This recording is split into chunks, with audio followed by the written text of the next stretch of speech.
안녕하세요. 아마추어 골퍼를 위한 대한민국 최초 골프 전문 팟캐스트 마인드 골프입니다. 제 32번째 샷 시작합니다. 네, 어느덧 일주일이 또 지났네요. 지난주 마인드 골프가 라운딩을 했는데요. 저와 다른 한 분, 두 분이서 라운딩을 하려고 이제 골프장을 갔었는데, 미국은 한국처럼 이렇게 다 세명이나네명이 이렇게 조를 다 편성해서 이렇게 예약을 해서 가는 경우가 이제 한국은 많은데, 미국 같은 경우에는 한 명이나 두 명이 가서 라운딩을 할 경우도 좀 있어요.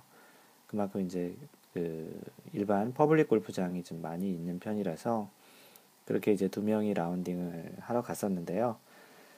세 명이 오신 분하고 같이 조인을 했어요. 보통은 네 명이 한 팀으로 해서 한 티타임을 이제 골프를 치긴 하는데, 그날은 세 명이 오신 분들하고 같이 조인을 해서 5명 플레이를 하게 됐어요. 보통 이제 5썸이라고 얘기를 하는데요.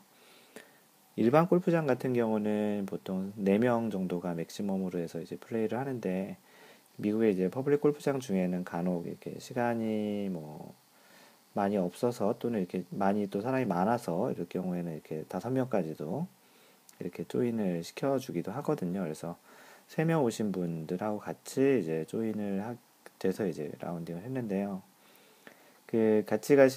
저와 같이 가신 분께서 이제 시작하기 전에 보통 인사를 하거든요. 그래서 뭐 만나서 반갑다, 뭐 이름은 누구, 뭐 이렇게 인사를 하고 이제 같이 시작을 하는데, 라운딩 하기 전에 이제 저를 티칭 프로라고 소개를 이제 해 주셔가지고 약간은 좀 긴장을 하고 이제 시작을 했죠. 왜냐하면 항상 이렇게 좀 저를 그렇게 예전에 이제 티칭 프로 따기 전에는 뭐 싱글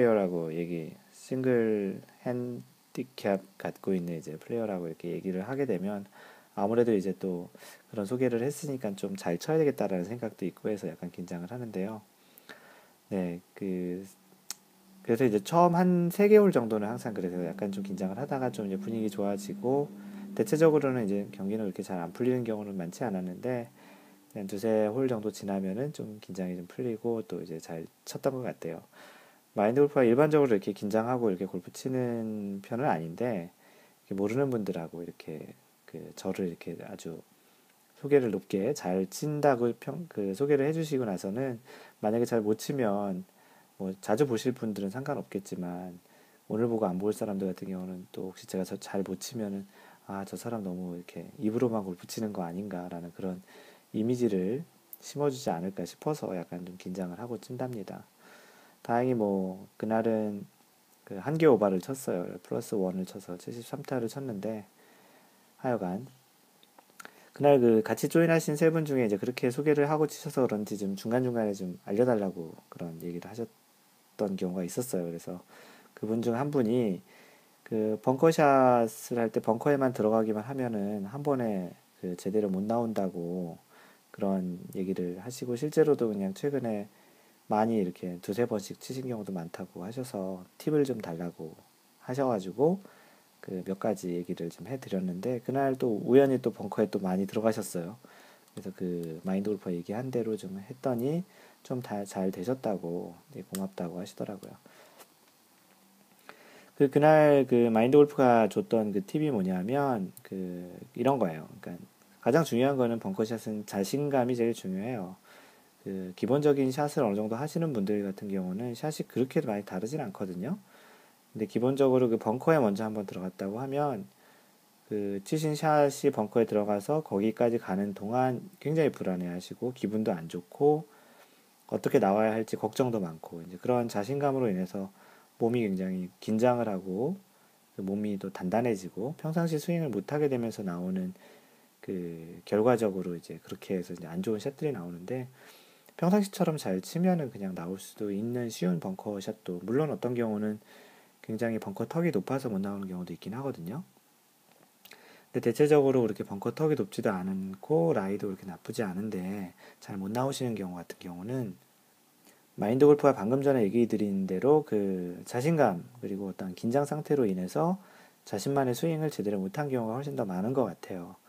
그래서 핸디캡이 뭐 중급 또는 상급, 뭐 한 90대 한 이하로 치시는 분들은 뭐 잘 하시고 계시겠지만, 그 이상 핸디캡이 높을수록 그런 분들일수록 이제 그린 주변 벙커에서 오히려 이제 그 홀컵, 그 핀에 잘 붙이려는 노력을 하기보다는 벙커에서 빠져나올 수 있도록 충분히 스윙을 해주는 게 가장 중요한 것 같아요. 왜냐하면 벙커샷에서 이제 공이 잘 안 나올지 몰라서 공을 자꾸 맞추려고 하고 스윙을 팔로우 스루라고 얘기하죠. 치고 나서 끝까지 이제 스윙을 해주는 그런 과정을 잘 해주지 못하기 때문에 충분히 이제 공이 나오지 못하는 경우가 많거든요. 그리고 이제 핸디캡이 높으신 분들일수록 벙커에서 사실 그 선수처럼 한 번에 핀 주변에 붙여서 원퍼를 하는 그런 가능성은 굉장히 적거든요. 근데 이제 아무래도 이제 벙커에 들어가서 팔을 할 수 있는 경우가 이제 좀 적어졌으니까 또 욕심을 부려서 이렇게 하다 보면 지나치게 이제 너무 잘 붙이려고 하다가 좀 짧은 스윙이 돼서 이제 벙커에 못 나온다든지 아니면 이제 자신감이 없어서 이제 스윙을 하다 만다든지 이제 그런 경우로 인해서 벙커에서 못 나오거든요. 그래서 1차적으로는 핸디캡이 높으신 분들, 벙커에서 잘 못 나오시는 분들은 1차적으로는 벙커에서 탈출하는 것만으로도 탈출하는 것을 목표로 설정하는 것만으로도 충분하신 것 같아요. 왜냐하면 같은 벙커에서 두 번 치는 것보다는 설령 그 벙커에서 친 게 그린을 넘어서 또는 그린에 못 미쳐서 그 잔디에 있더라도 같은 벙커에서 두 번 치는 그런 기분 나쁜 상태를 피할 수 있기 때문에 정신 건강에도 좋고요. 아무래도 초보자일수록 벙커에서 치는 샷보다는 아무리 러프라고 하더라도 잔디 쪽에서 치는 샷이 좀 더 나을 테니까 일단은 벙커에서 탈출하는 게 목표로 두시고요. 절대 핀이나 그 너무 잘 쳐서 이렇게 그린 주변에 이렇게 딱 붙일 수 있는 그런 걸 목표로 하시지 않는 것이 오히려 좋을 수 있습니다. 결과적으로 이제 그렇게 핀 주변에 잘 붙으면 좋겠지만 그거를 목표로 두는 것은 상당히 좀 위험할 수도 있거든요. 왜냐하면 자신만의 그러한 스윙이나 기술이 아직 완벽하지 않은 상태에서 그렇게 하는 거는 좀 약간 과욕일 수도 있거든요. 그래서 일단은 벙커에서 나오는 것을 목표로 하고 충분히 스윙을 하고 뭐 딴 거보다도 이제 자신감인데 자신감은 그냥 주어질 수 있는 게 아니고 그렇게 몇 번 이렇게 스윙을 해서 나오는 모습을 보다 보면 자연스럽게 이제 자신감이 생기니까 그래서 그런 팁을 드렸고요. 그렇게 해서 그날은 그 벙커샷을 잘 해서 나오셔가지고 저에게 좀 고맙다고 얘기를 해주시더라고요. 사실 뭐 기술적인 걸 알려드린 게 아니고 그 자신감하고 충분히 그 원래 스윙대로 하라는 그냥 그런 정도의 팁이었는데 많이 도움이 되셨다고 하네요. 그리고 또 어떤 분은 제가 그 얘기를 페이스북, 트위터에 올렸더니 그렇게 친 게 또 멀리 날아가서 반대편 쪽에 있는 벙커에 들어가면 어떻겠냐라고 얘기를 또 하셨는데요. 그래도 같은 벙커에서 두 번 치는 것보단 다른 벙커에서 한 번 더 치는 게 그나마 낫지 않겠습니까? 그리고 벙커 샷은 뭐 다들 아시겠는데 벙커는 이제 잘 치고 나면은 자신의 친 자국이라든지 아니면 그 신발 자국들, 발자국 같은 경우는 잘 정리하고 나오시는 게 좋고요. 벙커샷이 잘 안 됐다고 거기서 뭐 너무 이렇게 연습샷을 또 많이 한다든지 또 정리를 안 한다든지 하는 건 별로 좋지 않습니다. 그리고 벙커에 이런 거는 잘 모르시는 분도 있는데 벙커에 들어갈 때는 그 무조건 그냥 공 있는 방향 쪽으로 그냥 걸어 들어가시지 마시고요. 벙커에서 이제 공에 가장 가까운 쪽, 그러니까 그 모래를 제일 적게 건드릴 수 있는 쪽을 택해서 그쪽으로 돌아서 들어가시는 게 아무래도 벙커의 상태를 최상으로 계속 그 상태를 유지할 수 있겠고 본인이 벙커를 수리하고 이제 정리하는 그런 부분도 좀 적어질 수 있으니까 그렇게 많이 돌아가거나 그런 것이 아니면 가급적이면 공이 있는 위치 쪽을 잘 판단하셔서 가장 적은 그 벙커 동선을 찾아서 이렇게 들어가시는 것도 하나의 팁으로 보실 수 있으니까 다음에 혹시 벙커에 들어가면 그런 것도 한번 생각해서 한번 들어가 보시는 것도 좋을 것 같아요. 지난주에 올라온 그 피드백을 리뷰를 소개해드리면 그 페이스북에 그 윤도식님께서 올려주신 글인데요. 그 와우 작년에 와우 이게 감탄사예요. 와우 게임 중에도 와우라는 게 월드 오브 워크래프트라는 게 있는데 여기서는 와우 감탄사고요. 작년 8월에 골프에 처음 입문해서 저번 주 금요일 귀국 전 목표였던 핸디캡 20을 만들었습니다. 이분은 지금 미국에 계시는 걸로 알고 있고요. 뭐 이제 조만간 이제 귀국을 하신다고 하네요. 핸디 50에서 40, 30 줄여가면서 많은 좌절도 있었고 포기할까 하는 생각들 많았는데 매우 기쁘네요. 그 골프를 너무 많이 치다 보면 골프채를 부러뜨리고 싶다든지 아니면 은퇴하고 싶다라는 얘기를 하시는 분들이 종종 있는데 그런 비슷한 느낌을 가지셨나 보네요. 매우 기쁘네요. 물론 앞으로도 갈 길이 멀지만 지금의 기쁜 마음을 되새기며 플레이와 연습을 하면 골프가 더욱 재밌을 것 같네요. 마인드 골프 청취한 지는 얼마 되지 않습니다만 알찬 내용과 편안한 목소리가 너무 좋고 제 스코어 향상에도 많은 도움이 될 것 같네요. 참 재밌는 현상은 마인드 골프가 어떤 기술적인 내용을 얘기해 드리지 않거든요. 주로 이제 그런 경기 운영이라든지 어떤 자기 자신의 마인드 컨트롤하는 마음을 잘 다 잡고 플레이할 수 있는 그런 부분들을 얘기를 더 많이 해드리는 것 같아요. 물론 에티켓, 그런 골프에 대한 어떤 운영 방식 그런 것도 얘기해 드리고 있죠. 이제 그런데 이제 그런 그 기술적인 내용이 아닌 것들이 간혹 이렇게 윤도식님처럼 올려주신 것처럼 그 스코어의 향상에 도움이 된다는 거 보면 진짜 많은 분들이 얘기하시는 것처럼 그 골프는 멘탈 게임이고 마인드 컨트롤을 얼만큼 하느냐에 따라서 많이 스코어도 좌우가 된다라는 것을 반증하지 않나 싶기도 합니다. 하여간 그 윤도식님 그 스코어도 많이 좋아지시고 이제 한국 들어가시면 미국에서처럼 이렇게 골프를 자주 치시진 못하겠지만 그래도 마인드 골프 그 팟캐스트 자주 들어주시고요. 글도 좀 자주 남겨주시고 저랑 계속 소통했으면 좋겠습니다. 네, 글 남겨주셔서 고맙습니다. 윤도식님. 그 이상필님께서는 간단히 글을 남겨주셨는데요. 팟캐스트 다운받고 두 번째 샷 듣고 있습니다. 꺽쇠 웃는 표시예요. 건승하세요 라고 이렇게 해주셨는데요. 이상필님 그 처음 글을 남겨주신 것 같은데 고맙습니다. 그 나머지 두 번째 샷 이후에도 이제 계속 지금 32번째 샷 녹음하고 있으니까 차근차근 하나씩 다 들어주시고요. 중간중간 그 글 남겨주셨으면 좋겠습니다. 그리고 김기재님은 최근에 글을 좀 많이 남겨주시는데요. 첫 번째 남겨주신 글을 소개해 드릴게요. 반갑습니다. 저도 2011년 8월에 입문하여 4월 23일 첫 라운딩을 제주도 캐슬렉스에서 했습니다. 이제 1년이 안 되신 거죠. 작년 8월이니까 대략 한 7개월, 한 9개월, 9개월 정도 됐네요. 9개월. 이제 1년도 안 되셨는데, 이제 제주도에서 첫 라운딩 하셨나봐요. 캐슬렉스 한 번도 안 가본 데 같은데요. 보통 이제 3월, 6홀 뭐 이런 데는 뭐 3번 나가봤지만, 18홀을 다 돌아보기는 처음이었고 너무나 설레었었다고 하시네요. 결과는 큰 의미가 없었지만 약 120타 정도 치셨다고 합니다. 제주에서 2번 라운딩하고 집으로 돌아와서 다시 일상 속에서 살고 있다고 하시는데요. 그 회사 후배가 알려줘서 매일 마인드 골프 팟캐스트를 아주 잘 듣고 있습니다. 정말 감사합니다. 그리고 친구 추가 이런 것 안 되나요? 이 페이스북에 글을 남겨주셨는데요. 일단은 그 소개시켜준 친구 후배 누구신지 모르겠지만 그분한테 먼저 고맙다는 말을 전해드리고요. 김 기자님 혹시 이 방송 듣게 되시면 그 후배님에게 꼭 한번 전해드리시고 물론 그 후배님은 지금 이미 제 그 마인드 골프 팟캐스트를 이미 듣고 계시니까 소개시켜 주시겠죠. 그 회사 후배님 먼저 고맙고요.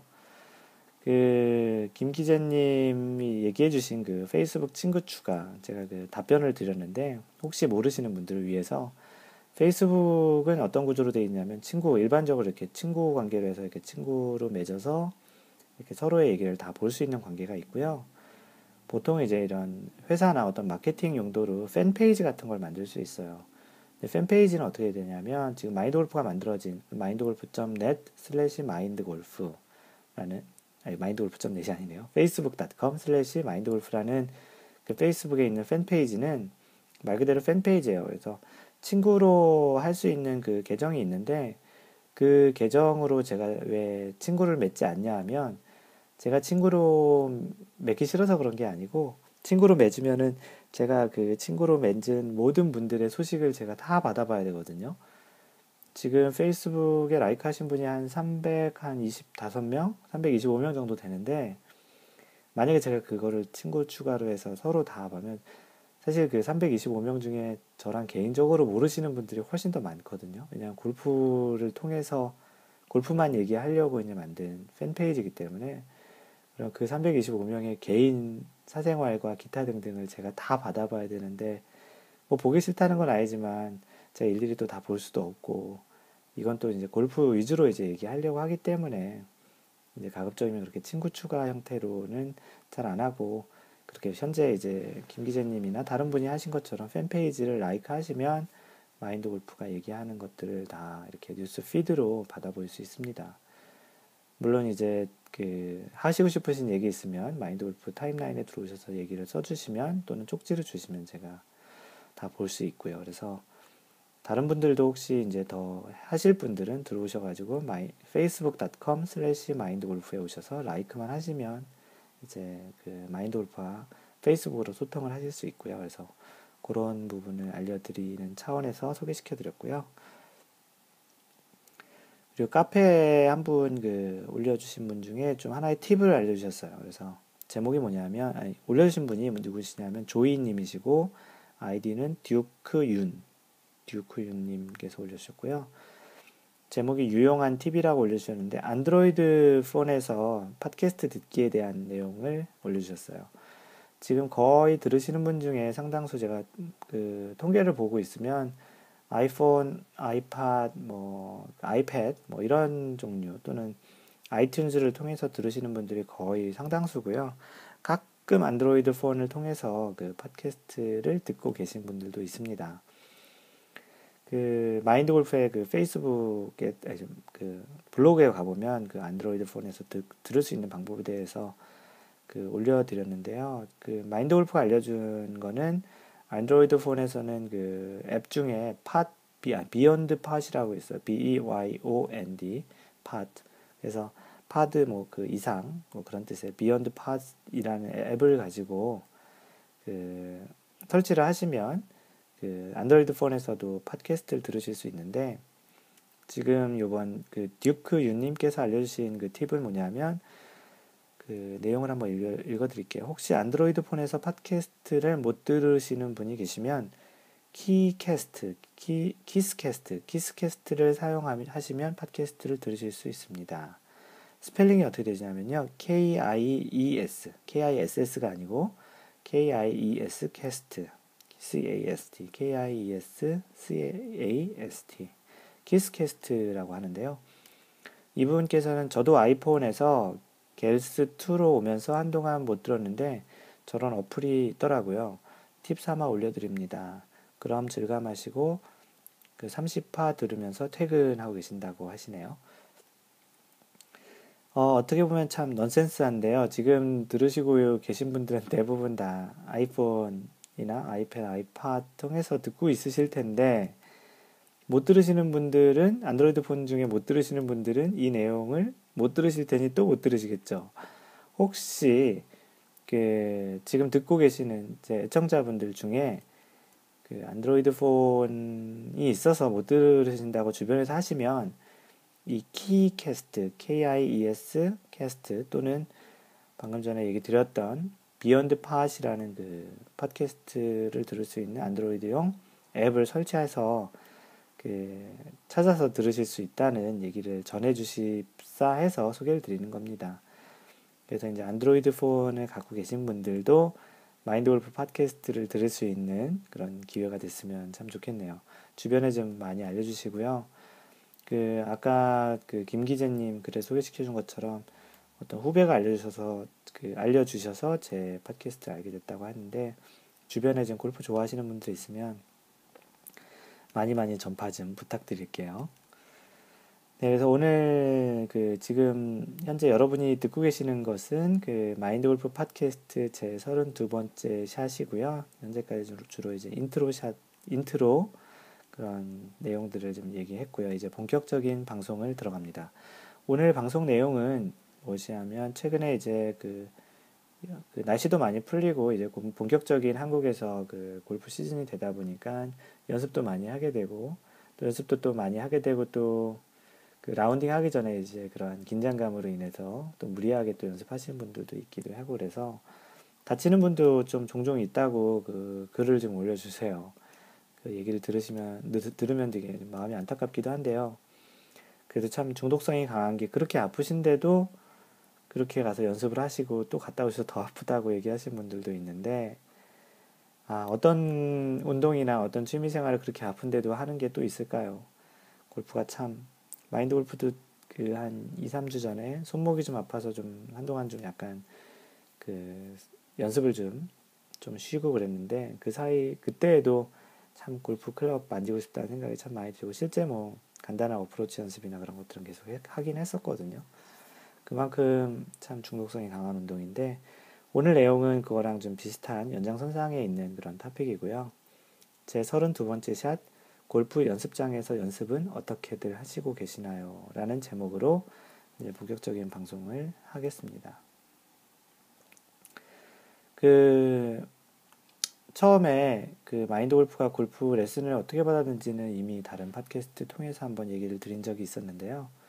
처음에 골프 레슨을 어느 정도 받고 나면 사실은 골프 레슨을 평생 배우면 참 좋겠지만 그렇지 못하잖아요. 경제적인 사정도 그렇고 시간적인 사정도 그렇고 그래서 많은 사람들이 꾸준히 잘 배우기 힘든데 그러다 보면 이제 집이나 회사 주변에 있는 실외 또는 실내 연습장을 좀 많이 다니기 시작하죠. 왜냐하면 뭐 주기적으로 시간을 낼 수도 없고 뭐 가장 접근성이 강한 뭐 집 근처나 회사 근처에서 이제 연습장을 다니기 시작하는데 그 중에 이제 많이 다니는 부분이 이제 실내는 좀 답답하기도 하고 거리도 잘 못 보고 공이 어떤 형태로 날아가는지 잘 못 보니까 보통은 이제 얘기하는 인도어 연습장, 야외 연습장이죠.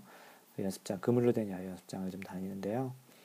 마인드 골프 같은 경우도 처음에 2개월 레슨을 하루도 안 빠지고 이제 배우고 나서 이제 집 근처에 있었던 그 그물 연습장을 좀 다니기 시작했습니다. 원래 계획은 3개월 레슨을 받고서 이제 그러려고 했는데 2개월 받고 나서 첫 라운딩 하고 나서 좀 거만해진 거죠.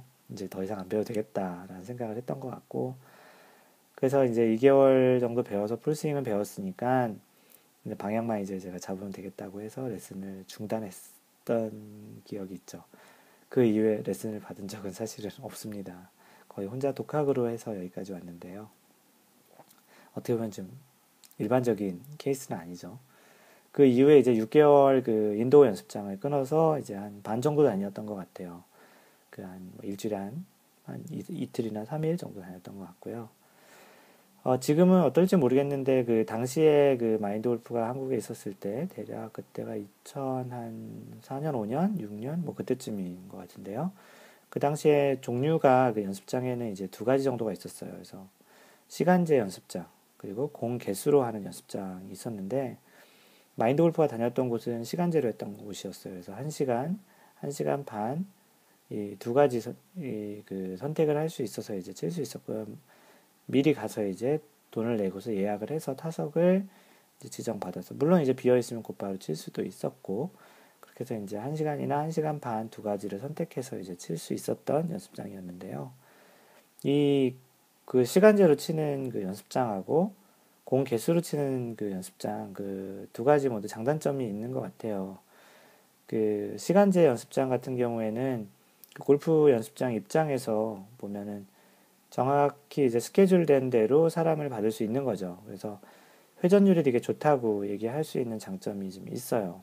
왜냐하면 그 사람이 치든 안 치든 그 시간 되면 그 사람은 이제 그 타석을 내줘야 되고 또 다른 사람이 또 와서 이제 치고 하는 그런 회전율을 가질 수 있는 장점이 있는데 그 공 개수제로 하는 운영하는 골프장은 골퍼들이 그 공을 치는 형태의 그 타입이 그 치는 형태가 좀 다양하게 돼요. 어떤 사람은 뭐 공 하나 치고 한 1분 있다 치기도 하고 어떤 분은 뭐 그 계속 공만 치시는 분도 있잖아요. 그래서 이제 그런 뭐 짧으면 그 골프 연습장 입장에서야 참 좋겠지만 공이 아까워서 천천히 치려는 골프 같은 경우는 뭐 공 한 100개 정도 빌려놓고서 사다 사놓고서 이제 한 2시간이고 3시간이고 하나 치고 담배 피고 음료수 마시고 커피 마시고 그러면서 치는 사람이 있는 경우에는 좀 골프장 입장에서는 좀 불리하겠죠. 아무래도 회전율이 좀 적을 테니까. 그 골퍼 입장에서는 정해진 시간 무제한으로 칠 수 있는 그런 시간제 골프장이 어떻게 보면 장점일 수도 있어요. 왜냐하면 같은 시간 내에 좀 많이 칠 수 있으니까. 많은 공을 치기 위해서 근데 무리하게 연습을 하게 되면 이제 좀 안 좋게 몸이 아프다든지 또는 이제 잘못된 그런 스윙으로 인해서 생기는 단점 같은 것도 있기도 하고요. 또 이제 공 개수제로 하는 경우에는 공이 아까워서 이제 어차피 한 10야드 어프로치 하나, 드라이버 한 200야드, 250야드 치나 공 하나를 치는 건 똑같기 때문에 공이 아까워서 어프로치나 칩샷 연습을 잘 안 하시는 경우도 많이 있어요. 마인드 골프도 그랬었고요. 그래서 시간제로 운영하는 곳에 오게 되면 이러한 또 샷을 또 할 수 있는 또 장점이 있을 수도 있죠. 그래서 그 시간제와 공 개수제로 하는 그런 연습장의 장단점이 이런 게 있지요. 어느 게 딱히 좋다고 얘기할 수는 없어요. 왜냐하면 그 치시는 골퍼들의 습성, 또 치시는 골퍼들이 갖고 있는 스킬, 그리고 연습장을 오는 목적, 그리고 그분이 어떻게 이제 그 시간을 잘 활용하는지에 따라서 이게 이 장단점은 각각의 장점과 단점은 서로의 장점, 단점 또는 단점, 장점이 될 수 있기 때문에 정답은 없지만 이제 자신의 그런 골프 실력 그리고 연습하려는 그런 패턴을 잘 파악하시면 어느 쪽이 좀 더 유리할 수 있을지를 생각할 수 있는 것 같은데요. 대체적으로는 대부분 시간제로 많이 하시는 데가 훨씬 더 많은 것 같아요. 그 연습장에서 연습을 할 때 조심해야 할 것 중에 그 하나가 뭐냐면 정해진 시간에 많은 공을 치는, 그러니까 시간제로 하는 정해진 시간에 많은 공을 치려는 욕심 때문에 몸에 무리가 오거나 또는 이제 그 스윙의 폼이 또는 스윙의 그 자세가 괜찮으면 상관이 없지만 잘못된 자세로 계속 이렇게 반복된 그 샷을 자꾸 하게 되면 이러한 잘못된 자세 같은 경우는 근육이 빨리 익혀지는 경우가 종종 있습니다. 원래 이렇게 안 좋은 거는 더 빨리, 안 좋은 습관은 몸에 빨리 밴다고 그러잖아요. 그래서 이럴 때 그 권장해드리고 싶은 방법이 그 만약에 이제 혼자 연습장을 가게 되면 최대한 뭐 10개 정도까지 치시고 한 번 정도 이제 자세를 풀어서 뒤에 나와서 다시 정렬해보고 어드레스도 하고 몸을 풀어주고 또 이렇게 스트레치도 다시 하고 그렇게 이제 해주는 게 더 좋고요. 더 좋은 방법은 뭐 여럿이 갈 때를 얘기 드리는 건데요. 더 좋은 방법 중에 하나는 뭐 친구들하고 이제 또 아는 동호회나 그런 아시는 분들 또 회사 직원들하고 같이 갈 경우가 좀 있잖아요. 그래서 두 명이 가실 때는 두 명이서 한 타석을 빌리시는 거. 그래서 예를 들어서 두 명이서 한 시간씩 그 한 타석, 두 타석을 빌리면 한 시간씩 그냥 계속 서로 대화도 없고 공만 치다 끝나는데 그런 거보다는 두 명이서 한 타석을 2시간 빌려서 이제, 이제 서로 이렇게 쉬면서 서로 이제 자세를 봐가면서 이렇게 칠 수도 있고, 세 명이 갈 때는 두 타석, 네 명이 갈 때는 세 타석, 이렇게 해서 같이 가신 분들이 서로 돌아가면서 쉴 수 있도록 하는 것도 좋고, 쉬는 분들은 뒤에서 이렇게 다른 분들의 자세를 봐줄 수 있는 그런 또 기회가 되기도 해서 좀 좋습니다. 딴 거보다는 일단 무리를 안 할 수 있어서, 왜냐하면 아까도 얘기했지만 시간제로 하는 경우는 같은 시간 안에 많이 치려는 기본적인 또 욕심이 있어서 그렇게 이제 좀 무리하게 되는 경우를 좀 방지할 수 있지 않을까 싶습니다.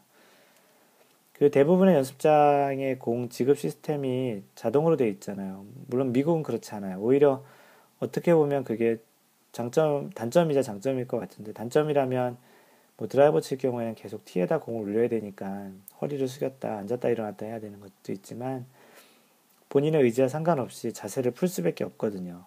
뭐 아이언 같은 경우에 좀 덜하겠지만 드라이버 같은 경우는 꼭 그립을 풀고 공을 집어서 이제 그 티 위에다 올려놓고 또 치고 이제 그렇게 해야 되기 때문에, 그렇지만 한국은 워낙 이제 잘 돼 있으니까 공 지급 시스템이 자동으로 다 돼 있어요. 그래서 그러다 보니까 이제 그립을 처음에 한번 잡고 어드레스한 상태에서 그립도 전혀 풀지 않고 계속 올라오는 대로, 공이 올라오는 대로 계속 샷을 하는 경향이 좀 있죠. 근데 마인드 골프가 방금 전에 얘기 드렸듯이 그 가급적이면 샷 한 번을 하고 나서 피니시 자세를 이제 끝낸 다음에 다시 자세를 풀고 그립부터 다시 하고 어드레스하고 또 정렬, 타겟 방향 어떻게 되냐, 에이밍을 하고 그리고 실제 이제 치는 것 같은, 이게 소위 얘기하는 프리샷 루틴이거든요. 실제 그 경기장을 나가서 골프장을 나가서 경기를 할 때도 이런 프리샷 루틴을 갖고 있는 게 굉장히 좀 중요해요. 그 선수들 같은 경우는 프리샷 루틴이 굉장히 일정하고요. 어떤 대회에서 치던 그런 그 샷을 예를 들어서 예전에 그 마인드 골프가 본 적이 있는데 TV에 화면 반을 나눠서 뭐 2000 몇 년도에 치던 스윙 그리고 최근에 치던 스윙 두 개를 이렇게 딱 보여주면 선수들은 대체적으로 그 프리샷 루틴이 거의 마치 기계처럼 일정하거든요. 그래서 그런 자신만의 프리샷 루틴을 만들어가는 차원, 실제 나가서 라운딩 할 때도 그런 과정을 겪기 때문에 가급적 샷 한 번을 하고 나서는 피니시 끝난 다음에 자세를 풀고 그립 다시 하고 정렬하고 볼과 그립 간의 그 스탠스 사이에 이제 거리도 체크하고 그리고 이제 샷을 하는 습관을 들이는 게 좋죠. 실제 나가서도 그렇게 할 테니까요. 사실 그 그립이 매번 그냥 만약에 계속 풀지 않고 계속 같이 치면 그립이 견고한 것 같지만 사실은 공을 정확히 그 스퀘어로 잘 못 맞추거나 그러면 그 공에 맞는 그 반발력으로 인해서 그립이 약간씩 돌아가거든요. 조금씩 틀어지거나 이제 풀어지는 경향이 있기 때문에 그립이 항상 그 계속 처음에 잡고 있는 대로 계속 유지할 수 있는 것 같지만 실제적으로는 그렇지 않습니다.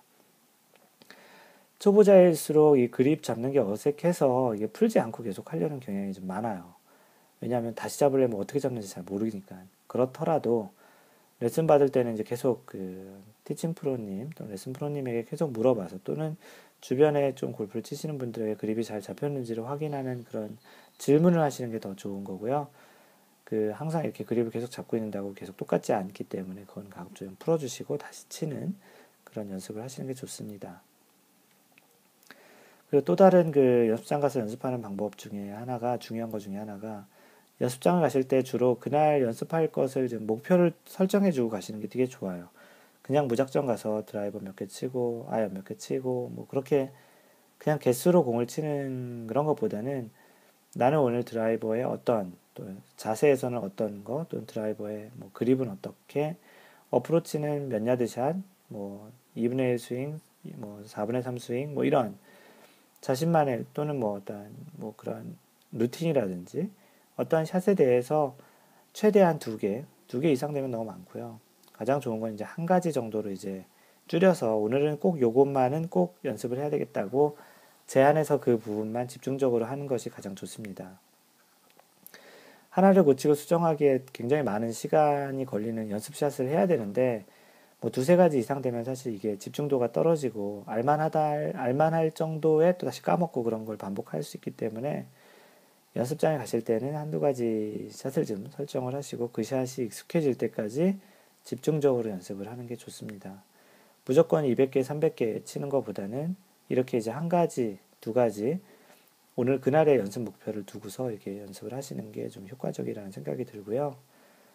그리고 이제 어느 순간 본인이 원하는 샷이 되었을 때는 절대 이제 가급적이면 다른 그 클럽으로 바꾸지 말고 그 샷이 진짜 뭐 10개 중에 뭐 8, 9개가 그냥 아무 생각 없이도 잘 맞을 수 있는 그런 이제 근육이 소위 얘기하는 근육이 충분히 익힐 수 있는 생각을 해서 친다기보다는 어떤 상태에서도 그냥 쳐봐도 그런 샷이 나올 수 있을 때까지 계속 그 클럽을 가지고 연습을 하는 게 좋다고 생각을 하고요.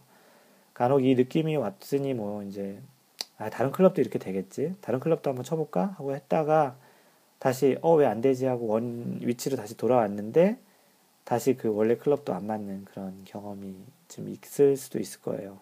마인드 골프는 그런 경험을 했기 때문에 가급적이면 뭐 아이언 오늘 7번으로 연습을 하는데 7번이 너무 잘 맞는다.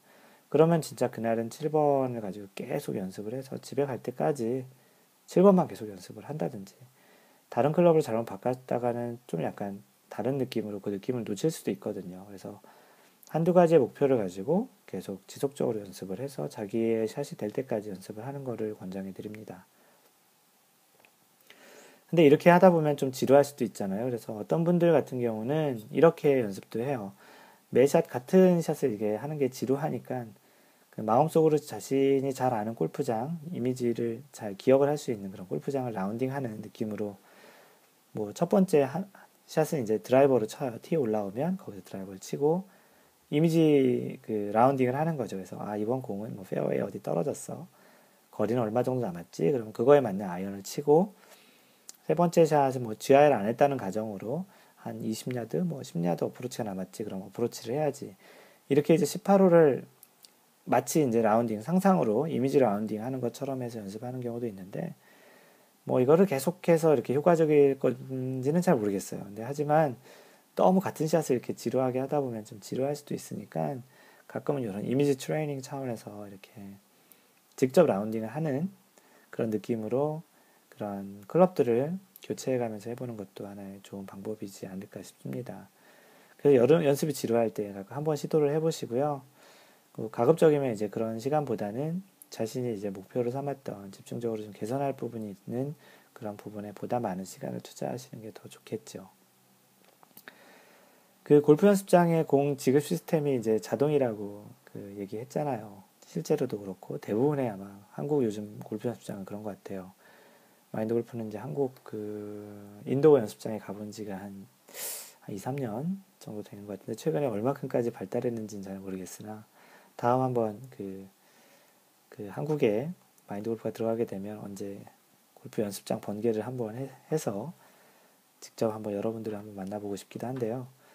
그렇게 이제 자동 지급 시스템을 가지고 이제 연습을 하다 보면 어느 순간 그 공을 지급하는 시스템이 기계가 아니고 자기 자신의 몸이 지금 스윙하고 있는 자기 자신이 기계처럼 느껴질 정도로 생각 없이 막 스윙을 하고 있는 경우가 좀 있는 경우도 좀 있는 것 같아요. 그러면 그럴 때가 이제 만약 감지가 되시면 좀 이렇게 물도 좀 마시고 땀도 좀 닦으시면서 커피도 한 잔 마시고 휴식을 취해 보면서 자신의 그 현재 하고 있는 연습 방법이나 자신이 하려고 하는 그런 샷이 잘 됐는지도 한번 생각해 보는 것도 좋은 것 같습니다. 아까 얘기 드린 대로 한 5개나 10개 정도에 한 번 정도씩 이렇게 그 쉬시는 것도 몸에도 좋을 것 같고요. 또는 이제 뭐 한 번, 10번, 뭐 20번 정도 이렇게 쳤으면 반대로 스윙을 해서 몸의 그러한 균형을, 왜냐하면 이게 비대칭 운동이기 때문에 반대로 왼손잡이처럼 이렇게 스윙을 해서 근육의 그 방향을 맞춰주는, 밸런스를 맞춰주는 그런 연습을 하는 것도 괜찮기도 하고요. 그리고 또 요즘은 뭐 퍼팅 연습장도 잘 돼 있는 것 같고요. 뭐 어프로치가 있는지도 모르겠는데 그런 주변에 퍼팅 연습 같은 게 할 수 있다면 그런 것도 이제 중간중간에 이용을 해서 자신이 그렇게 기계적으로 너무 스윙 머신처럼 공을 치고 있는 그런 모습을 이제 좀 자제할 수 있는 그런 차원에서 퍼팅 연습장 같은 것도 이용해 주는 것도 참 좋을 것 같네요. 네, 그래서 오늘은 이제 봄도 되기도 했고 한참 연습을 이제 많이 할 계절이 되기도 해서 또는 이제 저희 마인드 골프 팟캐스트 들어주시는 분 중에 또 초보 골퍼들 그런 분들도 많고 계시니 연습장을 이용할 때 어떻게 하면 좀 더 좀 효과적으로 좀 더 좀 본인에게 이롭게 연습장을 이용할 수 있는지에 대한 그런 얘기를 해드렸고요. 너무 뭐 결론은 그런 것 같아요. 그러니까 너무 무리해서 많이 치시는 것보다는 공 하나하나라도 신중하게 자신이 생각하는 목표를 가지고 연습장 가서 연습을 하시는 게 좋고, 그리고 또 혼자 가는 것보다는 2명, 3명, 4명이 가서 한 타석, 뭐 2명 갈 때는 하나, 3명 갈 때는 뭐 둘, 4명 갈 때는 셋, 이렇게 타석을 좀 여유 있게 빌리셔서 이렇게 서로 돌아가면서 쉬고 서로 이렇게 샷도 봐주고 또 얘기도 할 수 있는 그런 차원의 여유가 있는 그런 연습을 하는 게 좋지 않겠나 싶습니다. 항상 이렇게 연습을 하는 건 좋긴 한데 또 너무 과욕된 연습은 또 과요불급이라고 하잖아요. 몸에도 안 좋고 잘못된 스윙이 몸에 뵐 수도 있기 때문에 그런 얘기를 드리는 것이고요. 그래서 오늘 32번째 샷은 골프 연습장에서 연습은 어떻게들 하시고 계시나요? 라는 주제로 얘기를 드렸습니다. 이 블로그 내용은 오늘 얘기했던 그 팟캐스트 내용은 mindgolf.net 블로그에 들어가 보시면 몇 번째 있냐면 골프 컬럼 섹션의 제 30번째에 그 컬럼으로 제가 써 놓았고요. 페이스북은 facebook.com/mindgolf, 그리고 트위터는 mindgolfer, mindgolfer를 팔로우 해주시면 마인드골프와 얘기를 하실 수 있고요. 최근 이제 카페에 사람들이 조금씩 더 늘었는데요. 지금 한 63명 정도 돼요. 많이들 카페에 좀 참여해 주시고요. 카페에서도 참 유익한 내용들을 얘기를 많이 하고 있으니까 뭐 참여 안 하시더라도 들어오셔서 가입하시고 그냥 보시기만 하셔도 괜찮아요. 그래서 카페는 cafe.naver.com/mindgolfer예요. 이것도 트위터랑 똑같이 mindgolfer입니다. 항상 배려하는 골프를 하셨으면 좋겠고요. 이상 마인드 골프였습니다. 다음번 제 33번째 샷에서 만나요. Don't worry, just play mind golf. Bye.